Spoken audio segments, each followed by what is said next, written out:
कि मैं राजद में आ गया हूं और मुझे कबूल कर लो। और फिर क्या कहती है कि ये सरकार बदलने के लिए वोट दो। 2004 से राजद की सरकार नहीं बनी, और क्या 2004 में नीतीशवा को हमने मुख्यमंत्री बनाया? सरकार को बदलना है, वोट दो। ओवैसी खड़े होकर कोचाधामन और सीमांचल की जनता से कह रहा है कि सरकार बदलने के लिए नहीं, सीमांचल को बदलने के लिए पतन साफ को वोट दो। ओवैसी कह रहा है सरकार बदलने के लिए नहीं, सीमांचल के माहौल को बदलने के लिए पतन साफ को वोट दो। सरकार बदलने के लिए नहीं, बल्कि अपने मुकद्दर के फैसले खुद करने के लिए वोट दो। यकीनन बीजेपी को हराएंगे। राजद नहीं हरा सकती, मजलिस हरा सकती है मोदी का।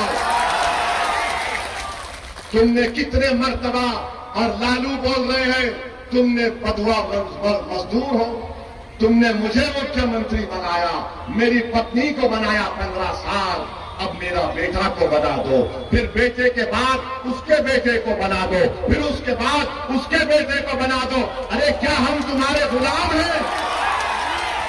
अब वोट पड़ेगा तो सीमांचल के नाम पर पड़ेगा। सरकार बढ़ाओ, सरकार बदलना है। कभी बोले चाचा भतीजा आ गया, चाचा भतीजा, बड़ा ड्रामा किया। हम याद है आपको बोले थे 2015 में यहां पर भाजपा की सरकार बनेगी, मेरा मजाक उड़ाए थे सब लोग। बड़े बड़ी बातें किए, क्या हुआ फिर? 20 साल से यहां पर नीतीश कुमार की सरकार है।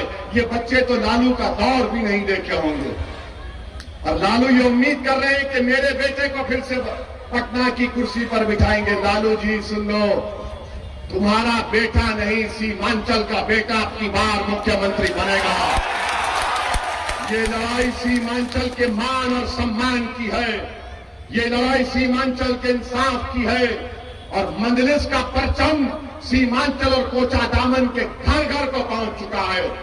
और राजद वालों, तुमने इजहार असफी साहब को हमसे तोड़ा, मगर तुमने इजहार असफी साहब को कितना धोखा दिया। तुमने उनको खूब इस्तेमाल किया, उनको खूब तकलीफ देकर तुमने छोड़ दिया। हम गए इजहार असफी साहब के घर पर, गुड्डू बाबू हमारे से मिलने आए थे। मैंने कहा मैं आपके वालिद से मिलने आ रहा हूं कल। हम जाकर मिले उनसे।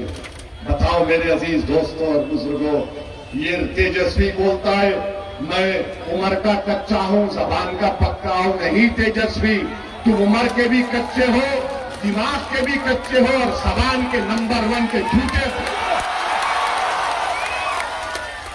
तुमने कहा 4 साल उप मुख्यमंत्री था।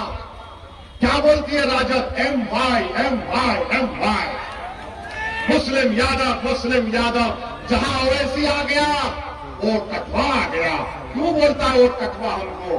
क्योंकि ये समझते हैं कि M सिर्फ इनको वोट देगा। ओवैसी कह रहा है कि नहीं, वोट देने का टाइम खत्म, अब वोट लेने का टाइम है सीमांचल के साथ। तो इसीलिए इनको तकलीफ होगी। और हम बोलना चाह रहे हैं, लालू जी आप मुख्यमंत्री थे, आपकी पत्नी मुख्यमंत्री थी 15 साल, फिर आप रेलवे के मंत्री थे, आपका बच्चा नहीं पढ़ा। हमारे वालिद साहब कॉर्पोरेटर थे, MLA बने, MP बने। हम लंदन गए, लंदन में जाकर हमने बड़ी मेहनत की। अल्लाह ने हमारी माँ बाप की दुआ पर उनको काबिल बनाया। मैं ये आपको एहसान जताने के लिए नहीं कह रहा, हर बच्चा जाता है जो लंदन अमेरिका। हम बैतुल खला में काम किए, साफ करने का काम किए। हम होटलों के फर्श को धोते थे। हम अपनी कॉलेज की लाइब्रेरी में रात के 12 बजे तक काम करते थे।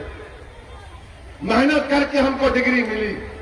और जो मुख्यमंत्री का बेटा है, जो केंद्र के मंत्री का बेटा है, वो अपनी तालीम मुकम्मल नहीं सका, और वो हमको चरमपंथी कहता है। बाबू, तुमको ऐसे किताबों के नाम बोलूंगा कि तुम भूल जाओगे चरमपंथी क्या होता है। मगर मैं आपसे वादा कर रहा हूं, जिसको आपने सत्ता दी, राजद को 15 साल, कांग्रेस को 20 साल और नीतीश कुमार को 20 साल, मैं आपसे वादा कर रहा हूं कि सीमांचल में आज 90% मुस्लिम बच्चे इंटरमीडिएट की तालीम मुकम्मल नहीं करते। कौन जिम्मेदार है मास्टर बोलो? तुम सत्ता में थे ना, नीतीश कुमार मोदी के साथ थे, तुम तो उनके राज दुलारे थे। मुझको गाली देते दो, कोई फर्क नहीं पड़ता। मैं आपसे वादा कर रहा हूं कि इन बच्चों का इंटर